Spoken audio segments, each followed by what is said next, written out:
Lleyton, it's a bit cloudy, but how is it in general walking back into Queen's Club? Yeah, it's fantastic. I love being around here. Obviously, one of my favourite tournaments of the year, so it's nice to be back here again, and being able to win it 4 times in the past. So I love getting on the grass as well that first week. So being fortunate enough to have good preparation this week leading into the tournament.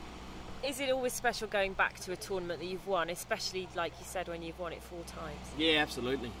This is one of the most special tournaments, in my career, and obviously the prestige. You look at all the guys that have won it before me and after me, and there's so many quality players. So to have my name on the honour board here is fantastic.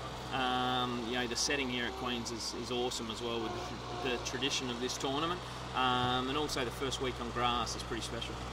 Just going back and looking at some of those players that you beat back in 2000, you've got the likes of David Wheaton, Gore and Pete Sampras, of course, in the final. Can you just take me back to your memories of that year, perhaps the moment of victory, what that meant for you? Yeah, it was obviously a big stage in my career to beat real grass court specialists, I guess, at that time, and I probably wasn't favourite to play my best tennis on this surface.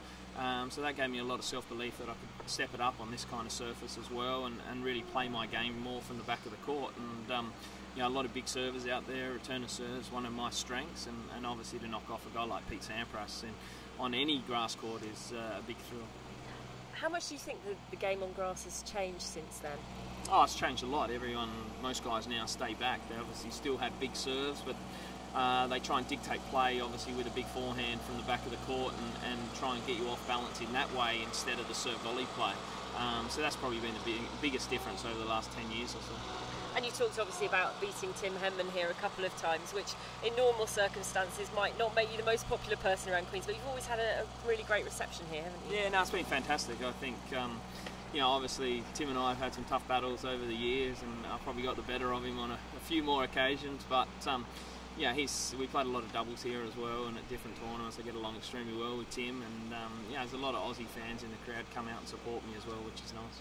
And we come here straight off the back of the clay and the French Open. And how long have you been here for, and how's your preparation going for this year? Yeah, I've been here for a good week or so now. So obviously, I've been hitting at Wembley a little bit as well, which is nice. And been here at Queen's the last 3 or 4 days, and it's been nice that it hasn't been the best weather, but it's been dry. So we've at least been able to get a good amount of court time on the grass, which is important coming into the first grass court tournament of the year.